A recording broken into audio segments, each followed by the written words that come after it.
Hello दोस्तों, स्वागत है आप लोग का जीएनबी क्लासेस में। चलिए अगला टॉपिक है हम लोग का संयोगी विलोम यानी एडेटिव इन्वर्स।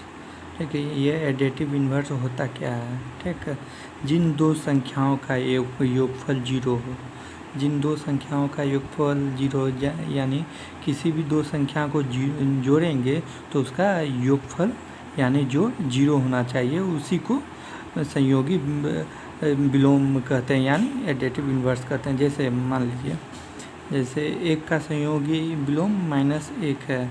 एग्जाम्पल, अगर एक को -1 से जोड़ेंगे, जैसे देख लीजिए, -1 को +1 के साथ जोड़ेंगे तो इसका योगफल कितना होगा? 0। उसी तरह 2 को -2 से जोड़ेंगे, माइनस करेंगे तो इसका संयोगी विलोम 0 होगा।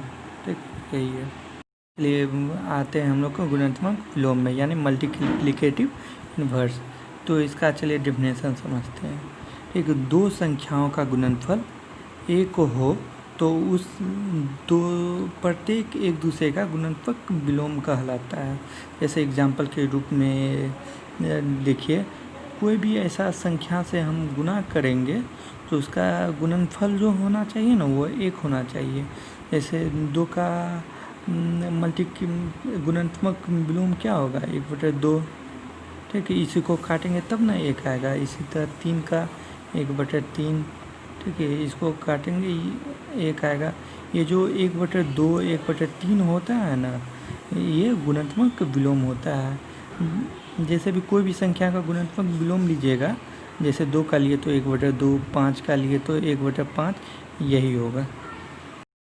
चलिए इसके बाद हम लोग आते हैं स्थानीय मान यानी प्लेस वैल्यू। ठीक है, प्लेस वैल्यू होता क्या है? इसका डेफिनेशन क्या है? किसी संख्या में अंकों से जो संख्या निरूपित होती है यानी जो अंक होते हैं उसका स्थानीय मान कहलाता है। स्थानीय मान स्थान परिवर्तन से अंकों का स्थानीय मान परिवर्तन होता है। चलिए इसको हम एग्जाम्पल के तौर पे समझेंगे। जैसे ये 3 डिजिट का नंबर है। ठीक है, ये ना इकाई का अंक है, ये दहाई का अंक है, ये सैकड़ा का अंक है। ठीक है, इकाई के अंक में ना अगर प्लेस वैल्यू निकालने के लिए कहा जाएगा तो ये 7 ही होगा। ठीक है, इसका दहाई का अंक में अगर ना दहाई के 10 यानी 10 डिजिट 10 प्लेस के अंक में है तो इसका स्थानीय मान 60 होगा। इसी तरह इसका स्थानीय मान 500 होगा। दूसरा एग्जाम्पल है 13,051 का। इसका अगर स्थानीय मान निकालते हैं तो ये इकाई का अंक में है स्थान पे, ये दहाई के स्थान पे है, ये सैकड़ा के स्थान पे, ये 1000 के स्थान पे है। इसका ये प्लेस वैल्यू निकालने के लिए कहा जाएगा तो इसका 1 ही होगा, इसका 50 होगा, इसका 300 होगा, इसी तरह इसका 1000 होगा। यही है 1000। चलिए इसके बाद हम लोग आते हैं अंकित मान या इसी को हम लोग वास्तविक मान भी कहा जाता है। इसी को हम लोग इंग्लिश में फेस वैल्यू भी कहते हैं। ठीक है, चलिए इसके डेफिनेशन पे आते हैं। किसी संख्या का स्वाभाविक मान उसका वास्तविक मान कहलाता है। स्थान परिवर्तन से अंकों का वास्तविक मान परिवर्तन नहीं होता है। ठीक है, इसको एग्जाम्पल के तौर पे समझते हैं। किसी भी जैसे ये 585 है, इसका अगर अंकित मान या वास्तविक मान निकालने के लिए कहा जाएगा तो इसका वास्तविक मान 5, इसका 8, इसका 5, यही संख्या हो जाएगा। अंक बदलने पे इसका जो अंकित मान है वो कभी नहीं बदलेगा। जैसे 1013 लिख दिए, इसका अंकित मान ठीक है 1013 ही होगा।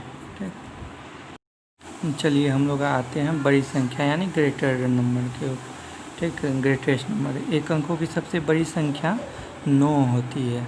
ठीक है। वही 2 अंकों की सबसे बड़ी संख्या 99 होती है और 3 अंकों की सबसे बड़ी संख्या 999। वही 4 अंकों की सबसे बड़ी संख्या कहेगा तो 4 गुना। अगर वही 5 अंकों की सबसे बड़ी संख्या का कहेगा तो 5 गुना। ठीक है।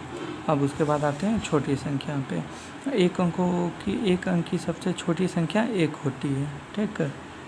और 2 अंकों की सबसे छोटी संख्या 10 और 3 अंकों की सबसे छोटी संख्या 100। वही 4 अंकों की सबसे छोटी संख्या बोलेगा तो 1000। वही 5 अंकों की छोटी संख्या कहेगा 1 देके 4 को 0। वही 6 अंकों को बोलेगा तो 1 देके 5 को 0। ठीक।